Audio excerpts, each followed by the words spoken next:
Chris Lee of Southeastern 14 here to talk about Texas A&M and Arkansas in the SEC tournament. The Hogs win this one in wild fashion, 6-5. Your hero in this one, Kendall Diggs, their lefty, hits a walk-off home run to right, sending A&M to the loser's bracket and vaulting Arkansas into the winner's bracket, where the Razorbacks will face LSU on Thursday. Game scheduled to start around 4:30 Central. A&M will play the morning game against South Carolina on Thursday. That's scheduled to start at 9:30 Central. And let's set the stage for this one. A&M led most of the way, and then Jared Wegner, Arkansas's star outfielder who's missed some time recently with an injury. He's come back lately, and he gets a grand slam in the bottom of the seventh inning. A&M had a 4-1 lead at that point. And then just when you think Arkansas's got it, A&M gets a home run of its own. I think that was Jack Moss in the ninth. But anyway, goes scoreless. Arkansas has a bunt situation, and I think it was the 10th with the catcher. Got it down. They throw it out at the plate, and then hit into a ground out to end that. So Arkansas had second and third with one out, couldn't get him in, but the Razorbacks pitching holds them down until Diggs has a chance to be their hero, which he was. And in this one for Arkansas, the pitching, boy, they threw 193 pitches, which happens when you play 11 innings against Texas A&M. Adcock throws 48 to start. Morris throws 85 in relief. I think that was a really good sign for them. I know he's been a little bit uneven in his career, but Morris giving Arkansas 85 pitches, and then Will McEntire comes in and finishes that out. So Arkansas gets through that on 3 pitchers, but those guys all threw a lot of balls and strikes on Wednesday. So anyway, that sets the Aggies up again for South Carolina, which also used some pitching. And that sets Arkansas up for LSU, which went through, I think, 2 pitchers today. So in any case, that'll be an interesting game in the early afternoon game, or not the early afternoon game, the early evening game, I guess you'd say, at the 4:30 start if the weather holds out. Now, I'm going to give you some, I think, maybe implications from this game moving forward for the NCAA tournament. Believe it or not, I think there might be some for Arkansas. But before we do that, a shout out to our sponsor, the Bearded Iris Brewing Company, Nashville's home for a beer that is unapologetically itself, memorably composed, and fun to drink. They offer a wide variety of hop focus offerings like IPAs and DIPAs, as well as selected fruited sours, stouts, and a new hard seltzer. Visit them in West Nashville if you're in town, and please tell them you heard about them on our channel. Okay, NCAA tournament stuff. For A&M, I'm not sure that it changes a lot. I thought the Aggies had kind of snuck in as maybe onto the 2 line coming into today. I don't know that losing to Arkansas moves you much one way or the other. I might have to dive into that a little bit later.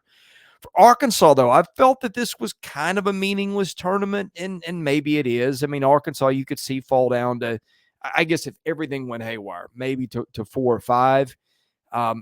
I don't even know if that would happen. It just depends on what happens with Stanford and LSU and Florida, Clemson maybe even. But on the other hand, Arkansas I had as a 3 national seed coming into this.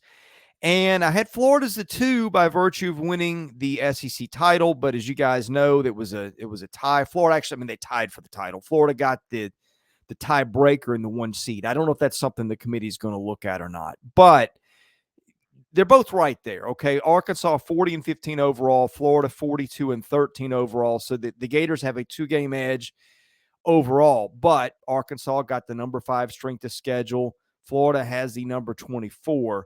And then if you start looking at non-conference, Arkansas, the number 40 non-conference strength of schedule. Florida 156, big difference there. Non-conference RPI, Arkansas 15, Florida 20. And these numbers, I think, all courtesy of Warren Nolan. I believe he's got it updated after this game. So you look a little further, Florida's got the better record on the road, 11-7, compared to Arkansas's 7-9 on the road, neutral. I think Arkansas 3-2, Florida 1-0. I might have to double check those. But in any case, here's where it gets interesting. versus top 25. Arkansas is 14-6 against the RPI top 25. That's phenomenal. Florida pretty good, 13-8, but Arkansas is better. 26-50. Arkansas is 7-4. Florida is 6-3. So about the same. Arkansas is an additional 1-1 over what the Gators are. In that 51-100 category, Arkansas 6-3, Florida 6-0. So Florida gets the clear edge there for whatever that's worth. In the 101-150, and these are all things that the committee is going to look at, right? These are, you can go look at their criteria.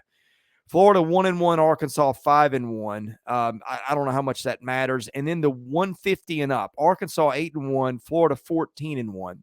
So if you want to argue that Florida ran up those extra wins against weaker competition, there you go. There's your argument right there. High end series wins. Let's see. Florida swept Vandy in Gainesville. Took 2 of 3 against Miami, took 2 of 3 in Lexington against Kentucky, 2 of 3 at home against Alabama, 2 of 3 against Auburn in Gainesville, and 2 of 3 against Tennessee in Knoxville. The Razorbacks, meanwhile, took 2 of 3 at South Carolina, 2 of 3 home against Alabama, 3 of 3 home against Auburn, swept Tennessee as well, swept A&M at home.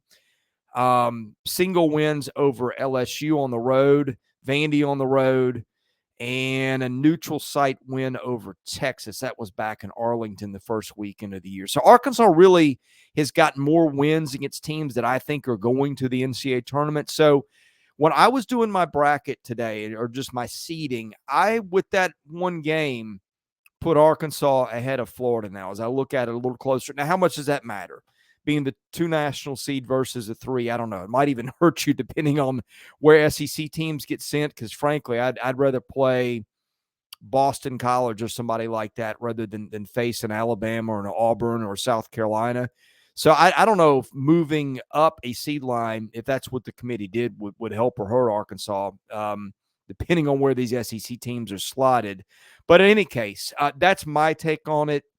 I would move Arkansas up from the 3 line to the 2. Again, the head-to-head tiebreaker in terms of conference seeding, those 2 teams tied for the conference championship, went to Florida. All things considered, I guess that means something. Maybe it doesn't. But when you look at it a little closer and give the Hogs one more top 50 RPI win today, to me, I think Arkansas belongs ahead of Florida on that national seed line. Now, can Arkansas get past Wake Forest? That might be a little tougher. Wake is the number 1 RPI team, top 25, 13-3. So that's even better than Arkansas's 14-6. That 26-50. Wake is 4-2, whereas Arkansas is 7-4. Down the line, Wake is 15-4 against that 15-100 group, and 13-0 against 101 plus. So they didn't have any losses outside the top 100 in the RPI, whereas Arkansas had 2. And, of course, a 6-loss difference overall. That might be a little bit to overcome. And, frankly, if you're superstitious, you don't want that number 1 slot anyway. But that's my quick take on it a few minutes after the game, having done a little bit of number crunching. So we'll see where that settles. I think, maybe whoever wins this tournament, whether that's Florida, LSU, could get that number 2. But I don't know how they'll settle it. That's just, again, that's what I'm thinking as I'm going through this here late on Wednesday afternoon. Actually, it's Wednesday evening now. So in any case, hope you liked the video. Be sure to give us a thumbs up on that. Give us a like.